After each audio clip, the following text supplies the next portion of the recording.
Before we begin, tap like, leave a comment, and subscribe to the channel. Your support helps us uncover the darkest corners of the prison system. Now, let's step inside. Inside NECC Missouri, life inside one of America's most violent maximum security prisons. The gates don't slam shut here. They swallow you at Northeast Correctional Center, Missouri. The moment you step past the final steel door, time begins to behave differently. Minutes stretch. Silence feels heavy. And every movement you make is measured, not just by cameras or officers, but by the inmates watching you from behind concrete and steel. This is not a prison built for rehabilitation stories or second-chance headlines. NECC is designed for containment.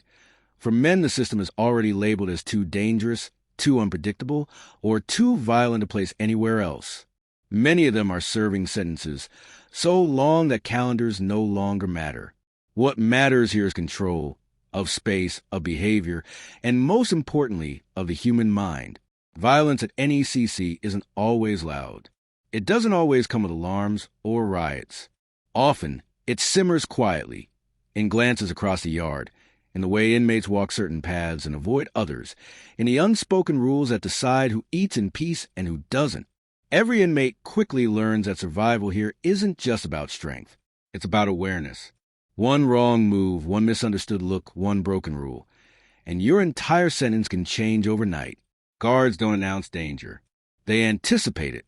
Every door, every count, every lockdown procedure exists because something went wrong before, sometimes catastrophically. This prison is shaped by past violence, and every day inside it is an attempt to prevent the next incident from happening. But prevention comes at a cost.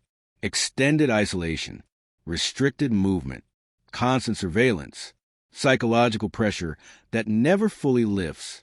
At NECC, punishment doesn't end with the sentence handed down in court. It continues daily, through routines engineered to remind inmates that freedom is not just gone, but unreachable. In this documentary, we're going beyond surface statistics and news headlines. We're breaking down how NECC actually functions, why it has the reputation it does, and what daily life looks like for the men locked inside one of Missouri's most feared facilities.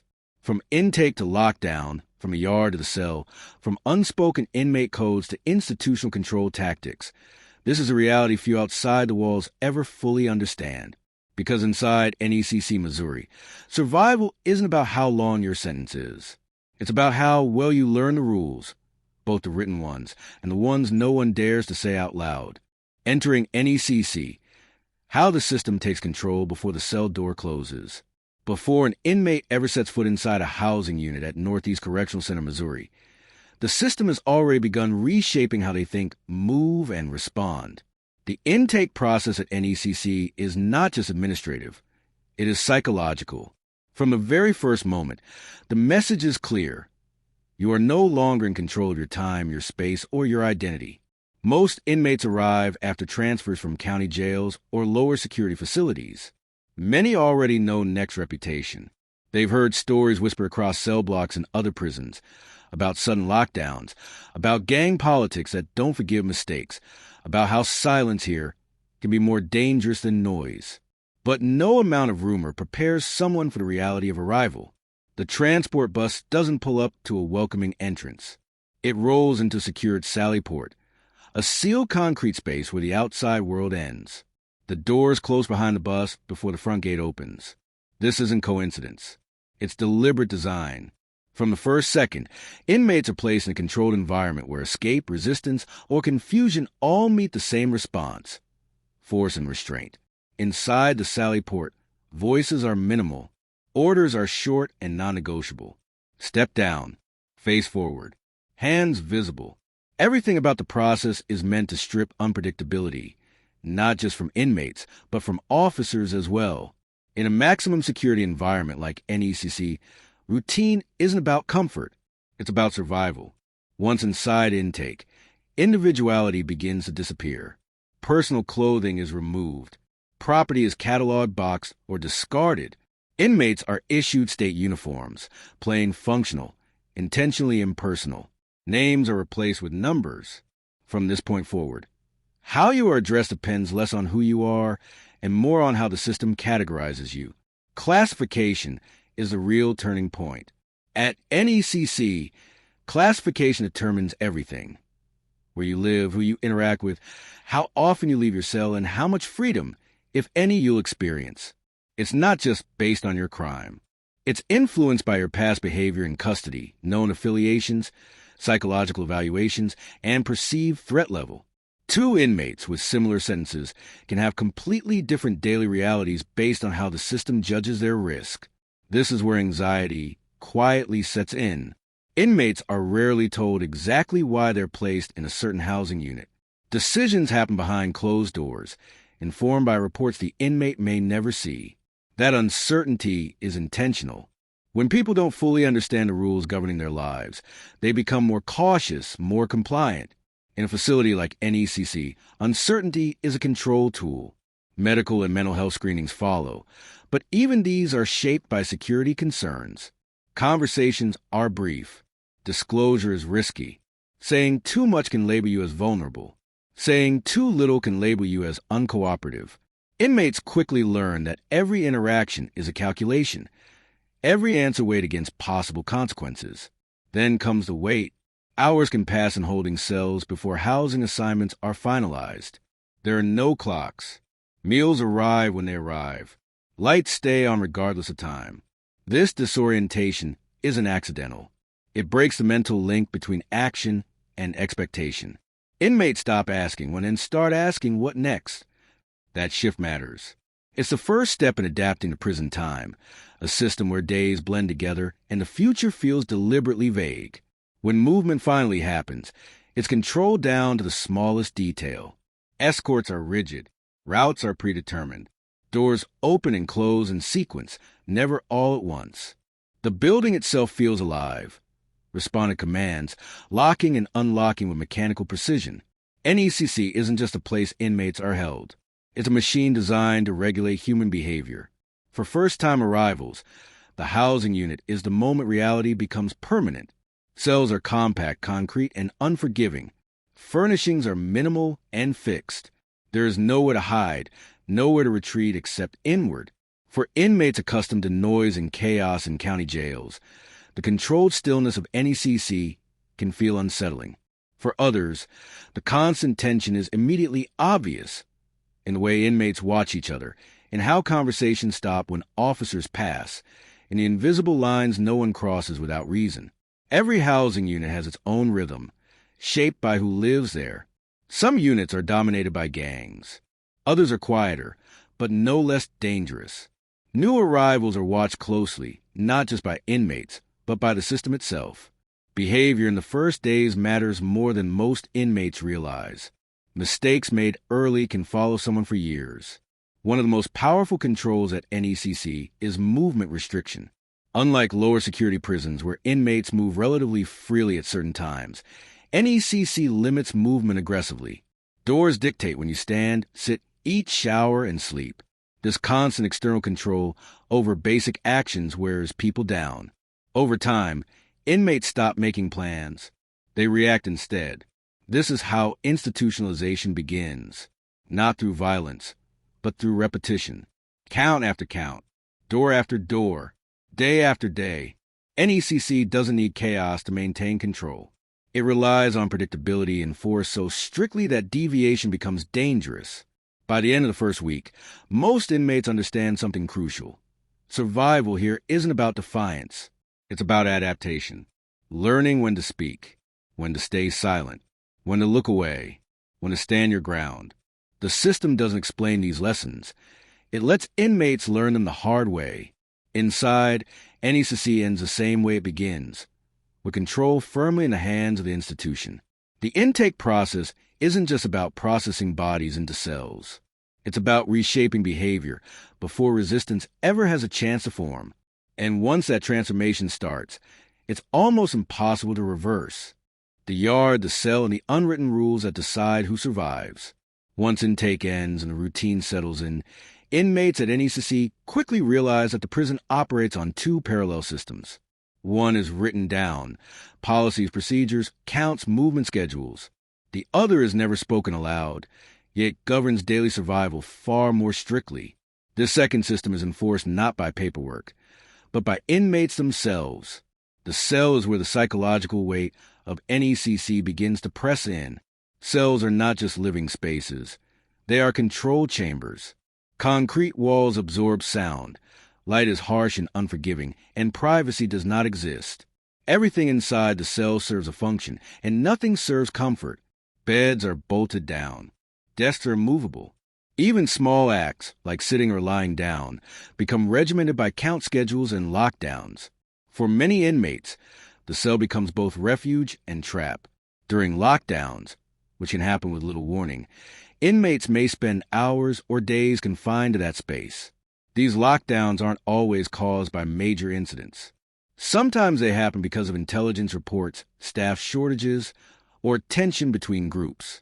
The reason is rarely explained. What matters is compliance. The yard, when it's available, feels like freedom by comparison, but it's a dangerous illusion. Unlike lower security prisons where the yard can be noisy and chaotic, NECC's yard is controlled, observed, and politically charged. Every step an inmate takes outside is watched by cameras, officers, and other inmates assessing intent. Who you walk with matters. Where you sit matters. Who you avoid matters even more. This is where the unwritten rules become unavoidable. Inmate society at NECC is structured around affiliations, racial groups, regional ties, and gangs. Even inmates who claim to be unaffiliated are categorized by others whether they like it or not. Neutrality is rarely respected. Refusing to align doesn't mean you're left alone. It often means you're seen as unpredictable, which can be even more dangerous. The rules aren't explained. They're learned through observation or consequences. For example, sitting at the wrong table in the chow hall can trigger retaliation later when cameras aren't pointed in the right direction. Walking through another group space without acknowledgement can be interpreted as disrespect. Even eye contact can carry meaning. Too much looks like a challenge. Too little looks like weakness. This constant calculation drains people. Inmates describe living in a state of low-level alertness that never shuts off. You don't relax on the yard. You scan. You listen. You notice who's missing and who suddenly appears. You pay attention to body language, tone, timing. Survival becomes less about physical strength and more about reading situations before they explode. Inside the housing units, hierarchy matters. Some inmates carry influence because of their affiliations, others because of reputation, a few because of past violence. This hierarchy doesn't always align with sentence length or crime severity. Someone serving a shorter sentence can still wield power if they're connected or feared. Someone serving life can be marginalized if they lack backing. Officers are aware of the structure, but they don't control it. They manage around it. Correctional staff at NECC walk a narrow line. They enforce rules, but they also rely on intelligence gathered from inmate behavior. A sudden shift in routine, silence where there was noise, groups separating unexpectedly, coded communication, can signal brewing trouble. When that happens, lockdowns follow, sometimes affecting hundreds of inmates who had nothing to do with the original issue. This collective punishment reinforces a critical message. Individual actions carry group consequences. That message discourages impulsive behavior, but it also breeds resentment. Tension builds not just between inmates and staff, but between inmates themselves. Someone who brings unwanted attention becomes a liability. Meals are another control pressure point. Chow hall movement is structured, timed, and monitored. Lines form according to housing units and affiliations. Conversations are minimal. The focus isn't on food, it's on positioning. Sitting in the wrong place, arriving late, or disrupting the flow can mark someone as careless or disrespectful. Over time, inmates learn to minimize their presence. They walk with purpose, but not urgency. They speak when necessary and keep sentences short.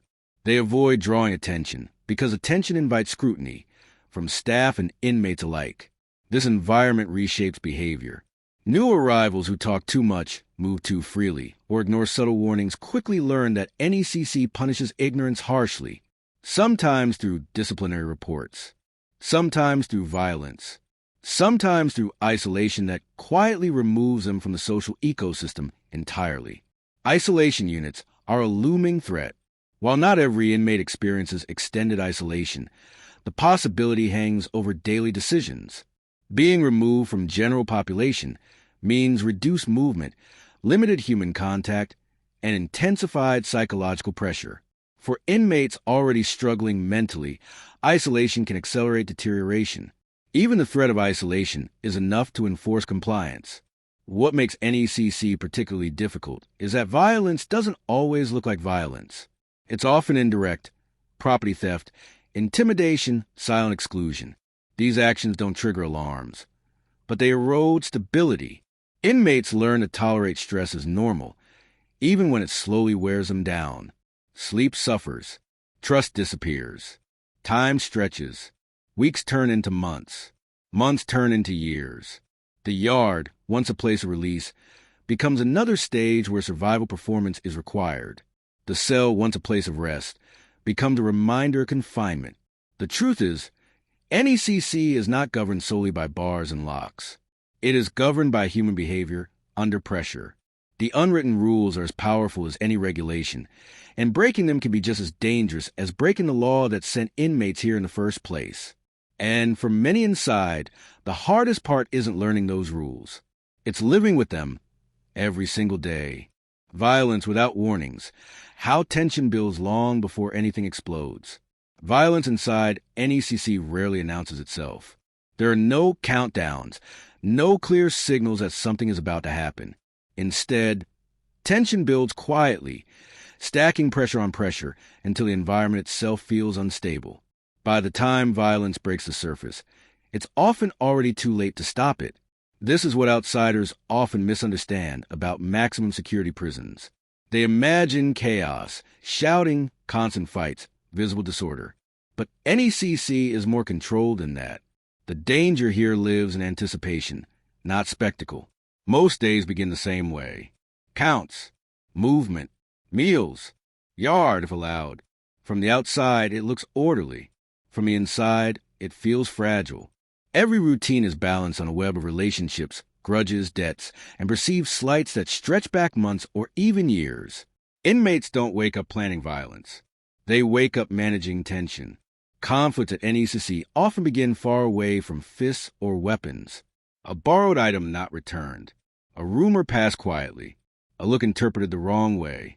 In a place where respect equals safety, even small misunderstandings can escalate rapidly if they aren't handled according to the unwritten rules. The most dangerous conflicts are the ones no one sees coming. When tension builds between groups, communication becomes coded. Conversations shorten. Movements change. People who usually walk together stop doing so. Others suddenly start appearing in clusters. These shifts don't go unnoticed. Officers watch for them, and inmates feel them immediately. But awareness doesn't always equal prevention. One reason violence is so hard to stop at NECC is that inmates understand the environment better than anyone. They know where cameras don't see clearly. They know timing patterns, when counts end, when doors cycle, when supervision shifts. Violence, when it happens, is often fast, targeted, and over before staff can physically intervene. And when it does happen, the response is absolute. Lockdowns follow. Entire housing units can be sealed for days. Yard access disappears. Movement is restricted to the bare minimum. Everyone pays the price, whether they were involved or not. This collective response reinforces a core truth of life inside NECC. No action exists in isolation. For inmates, that knowledge cuts both ways. On one hand, it discourages reckless behavior. On the other, it breeds resentment. Someone else's conflict can mean days locked in a cell with no explanation and no timeline. Over time, this creates a sense of powerlessness that feeds frustration and, ironically, more tension. Staff operate under constant pressure as well. Correctional officers at NECC aren't just enforcing rules. They're managing risk minute by minute. Every interaction is evaluated. Who seems agitated? Who's unusually quiet? Who's breaking routine? Officers rely heavily on pattern recognition because overt warning signs are rare. Still, the system isn't perfect. NECC houses individuals with long histories of violence, gang involvement, and trauma. Many have spent years cycling through institutions where aggression became a survival strategy. Those habits don't disappear simply because the environment is controlled. They adapt. Violence doesn't always look like a fight. Sometimes it's intimidation, forcing someone to move cells, give up property, or isolate themselves. Sometimes it's manipulation, using fear to control behavior without ever throwing a punch. These acts rarely show up in official reports, but they shape daily life far more than headline-grabbing incidents. Mental strain compounds everything. Living in a constant state of vigilance takes a toll. Sleep becomes fragmented. Trust erodes. Paranoia grows. Inmates start interpreting neutral actions as threats, and in an environment where being wrong can be dangerous, those interpretations matter. Mental health services exist, but access is limited and complicated by stigma. Seeking help can be seen as weakness. Disclosing too much can make someone a target. As a result, many inmates internalize stress until it leaks out in unpredictable ways. This psychological pressure is one of NECC's most dangerous features, not because it guarantees violence, but because it makes everything unstable. Small incidents can spiral. Calm periods can shatter without warning. The absence of visible conflict doesn't mean safety. It often means something is building beneath the surface. When violence does erupt, it's swift. Officers respond with practiced efficiency. Units are locked down. Individuals are restrained, removed, and separated. Medical teams intervene. Reports are written. Investigations begin. From an administrative standpoint, order is restored quickly, but the damage lingers. Inmates replay events in their minds. Rumors spread. Alliances shift. Retaliation becomes a possibility, even if it takes weeks or months to materialize. Staff increase surveillance. Tension rises again. The cycle continues. What makes NECC particularly difficult is that there's no clear endpoint to this cycle. Sentences are long. Release dates are distant or non-existent. For many inmates, this isn't a phase of life. It's the environment they will age, deteriorate, and possibly die in. That reality changes how people behave. Long-term thinking replaces impulsive action, but also deepens grudges and long-standing conflicts. The prison becomes a closed ecosystem. Every action reverberates. Every decision is remembered. Time doesn't erase conflict here. It preserves it. In that context, violence is an anomaly. It's a risk that's constantly managed, mitigated, and occasionally realized. It becomes clear that NECC isn't dangerous because chaos reigns. It's dangerous because order is maintained under relentless pressure. When that pressure breaks, the consequences are immediate and unforgiving. And for those inside, the hardest part isn't surviving a violent incident. It's surviving the quiet days in between, knowing that at any moment, everything can change. Control is punishment, isolation, surveillance, and the slow erosion of identity. By the time an inmate reaches the middle years of sentence at NECC, the most powerful force shaping their behavior is no longer fear of violence from others. It's the system itself. Control here is not loud or theatrical. It's quiet, persistent, and deeply psychological. And over time, it becomes the prison's most effective punishment. Isolation at NECC is not always total, but is always present as a possibility. Inmates learn quickly that separation is the institution's strongest lever. Housing changes, restricted movement, limited privileges, and removal from general population can happen abruptly. Often there is no dramatic explanation, only a short notice and a door that no longer opens when it used to. The uncertainty surrounding these decisions is intentional. When inmates cannot predict consequences, they are more likely to self-regulate. Surveillance reinforces this control. Cameras cover common areas, movement corridors, and yards. Officers conduct frequent counts, sometimes multiple times a day. Every routine interaction becomes an opportunity for observation. Over time, inmates internalize that gaze. They adjust posture, tone, and behavior even when no one appears to be watching. This internalized surveillance reshapes identity. People begin to perform compliance rather than simply follow rules. The psychological impact is subtle but cumulative. At first, inmates resist. They test boundaries, complain, question decisions. But the system does not argue back. It responds with consistency. Complaints disappear into administrative channels. Grievances take weeks or months. Decisions rarely change. Over time, many inmates stop pushing. They conserve energy. They adapt. This adaptation has a cost. As personal agency shrinks, identity starts to flatten. Hobbies fade. Interests narrow. Conversations repeat. Days become indistinguishable. When people are denied meaningful choices for long periods, they begin to detach, not just from others, but from themselves. Isolation accelerates this process. Even short periods of separation from the general population can feel disorienting. Reduced social contact alters perception of time. Without regular interaction, thoughts loop inward. Anxiety grows. Minor worries expand into obsessions. Some inmates become hyper-focused on routine. Others withdraw entirely. Longer isolation magnifies everything. Sleep patterns break down. Mood swings intensify. Concentration falters. Inmates may become irritable, suspicious, or emotionally numb. The absence of normal feedback, casual conversation, shared experiences, strips away reference points that anchor behavior. When that happens, even reintegration into regular housing can feel overwhelming. The institution is aware of these effects. Mental health services exist, but they operate within the same security framework as everything else. Sessions are brief. Access can be limited. Trust is difficult to establish in an environment where disclosure can feel risky. Many inmates choose silence, even when struggling. This silence feeds the system. A quiet inmate is often interpreted as a compliant one, but compliance doesn't always mean stability. It can also mean resignation. Over time, resignation becomes routine. The prison doesn't need to escalate punishment when inmates police themselves. Control becomes invisible. Privileges, phone access, commissary items, movement opportunities, are framed as incentives. Losing them is not described as punishment, but as consequence. This language matters. It shifts responsibility onto the inmate, even when choices are constrained. Over time, inmates internalize blame for conditions largely beyond their control. Surveillance extends beyond cameras.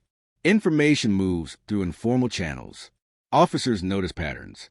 Inmates talk. Intelligence is gathered constantly, even when nothing appears to be happening. The awareness that conversations may be overheard or reported shapes speech. Topics narrow. Honesty fades. Relationships suffer. Trust is fragile in an environment built on observation. Friendships are cautious.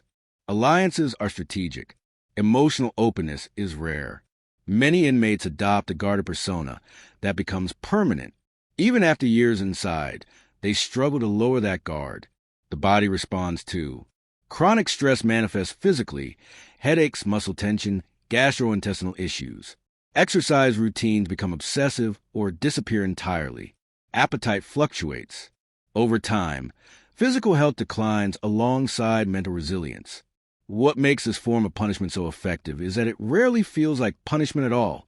There are no dramatic scenes, no obvious cruelty, just a steady narrowing of life. Fewer choices, fewer connections, fewer moments that feel genuinely human. The system doesn't need to break inmates quickly. It breaks them gradually. For long-term inmates, the future becomes abstract. Release dates feel distant or hypothetical. Planning loses meaning. Days are measured by counts and meals, not goals. When the future stops feeling real, motivation erodes. Survival becomes the only objective. This is where identity erosion completes its work. Inmates stop thinking in terms of who they were or who they might become. They think in terms of rules, routines, and risk. Personality traits that once defined them fade into the background. The institution doesn't replace identity with anything new. It simply removes space for it to exist. It will be clear that NECC's power doesn't lie solely in walls or locks. It lies in time, repetition, and uncertainty. Control is exercised not through constant force, but through persistent limitation. The most dangerous thing about this environment isn't that it hurts people quickly.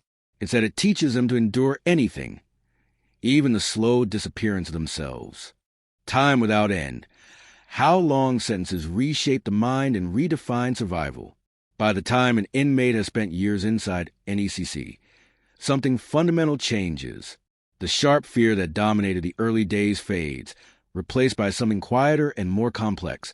Acceptance mixed with endurance. This is not peace. It is adaptation to a reality where time no longer feels like a path forward, but a weight pressing down from all sides. Long sentences behave differently here. In most places, time moves forward. Days lead to weeks, weeks to milestones. At NECC, time loops. The same routines repeat with such precision that months can pass without leaving a clear memory. Counts blur together. Meals become markers rather than moments. Seasons change outside, but inside the walls, the environment remains the same temperature, the same color, the same soundscape of doors and distant voices. This repetition rewires perception. Inmates stop measuring time by calendars. Instead, they measure it by institutional events, classification reviews, occasional policy changes, rare visits, or transfers that may never come. For those serving decades or life, the future becomes abstract. Planning beyond the next week feels pointless. Hope, when it exists, is carefully rationed. Survival shifts from physical to psychological. Early on, survival means avoiding conflict and learning the rules. Later, it means managing the mind. Inmates develop personal systems to stay grounded. Some cling to routine, performing the same actions at the same times every day. Others focus intensely on small goals, finishing a book, improving fitness, mastering a skill that can be practiced in a cell. But even coping strategies have limits. Over long periods, motivation erodes. When effort no longer seems connected to outcome, energy drains away. This is especially true for inmates who have exhausted appeals or parole options. The knowledge that nothing they do will change their sentence reshapes behavior in subtle ways. Compliance increases, not out of respect, but out of resignation. The institution benefits from this. An inmate who has stopped expecting change is easier to manage. They follow rules because rules are all that remains. Resistance feels pointless. Over time, many long-term inmates become invisible, not causing problems, not drawing attention, simply existing within the system. But invisibility has consequences. Human beings are not built for prolonged stagnation. Without progress or novelty, the mind turns inward. Regret surfaces. Memories replay. Mistakes grow larger in imagination.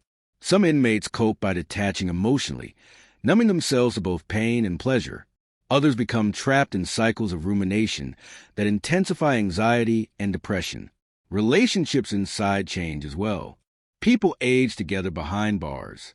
Friendships form slowly and dissolve quietly as inmates are transferred, isolated, or released. Trust remains cautious. Everyone understands that attachments are temporary. This transience reinforces emotional distance, making genuine connection rare. Family ties weaken over time. Visits become less frequent. Phone calls grow shorter. Loved ones move on with their lives. Children grow up. Parents age or pass away. Each loss arrives filtered through institutional procedures, notifications, paperwork, controlled conversations. Grief is experienced in fragments, without the rituals that normally help people process it. For some inmates, this detachment becomes permanent. They stop imagining a life outside. The world beyond the walls feels unreal, even threatening. Technology advances. Culture shifts. Language changes. The gap between inside and outside widens until reentry, if it ever happens, feels overwhelming. NECC does not actively discourage hope, but it does not nurture it either. Programs exist, but access is limited and competitive. Long-term inmates may not qualify or may see little point in participation. When incentives feel symbolic rather than transformative, engagement drops. The body reflects the passage of time too. Physical decline is gradual but unavoidable. Injuries heal slower. Chronic conditions appear. Exercise becomes harder. Medical care exists, but it is institutional, focused on maintenance rather than optimization. Aging inside a maximum security prison means adjusting expectations downward year after year. What makes this environment especially heavy is that it offers no clear ending. Even inmates with release dates live with uncertainty. Parole decisions can change. Policies shift. Administrative delays occur. The future remains conditional. This constant uncertainty prevents closure. Life feels perpetually on hold. And yet, people endure. They find meaning where they can. In routine, in mentorship of younger inmates, in personal code of conduct, in simply getting through another day without losing themselves completely. Survival at NECC, in the long term, becomes less about avoiding harm and more about preserving a sense of self in an environment designed to erode it. Now, the full shape of life inside NECC comes into focus. This is not just a place of punishment. It is a place where time itself becomes part of the sentence, where days are not used but endured, where survival is measured not in victories, but in persistence. And for those who remain here year after year, the hardest battle is not against other inmates, or even the institution. It is against the slow, relentless pressure of time, and the question of how much of yourself you can keep intact while living inside it, when the door never fully opens. From the outside, Northeast Correctional Center looks like concrete, fences, and towers. But from the inside, it becomes something far more permanent. A system that doesn't just confine bodies, but reshapes time, behavior, and identity itself. For the men locked inside NECC, the sentence handed down in court is only the beginning. The real punishment unfolds slowly, day by day, through routines that never change, rules that are rarely explained, and a future that always feels conditional. Violence here isn't constant, but pressure is. Control isn't dramatic, but it is absolute. And survival isn't measured in years served. It's measured in how much of yourself you manage to hold on to. Some inmates adapt, so well they disappear into the system. Others resist quietly, carving meaning out of routine. And some simply endure, counting time not by dates, but by doors opening and closing. NECC doesn't need chaos to enforce order. It relies on repetition, uncertainty, and the slow understanding that this place will always decide what comes next. This is a part of incarceration most people never see. Not the headlines, not the statistics, but the long, quiet stretch where life continues inside walls designed to make it smaller, where hope is cautious, where freedom becomes an idea rather than a destination.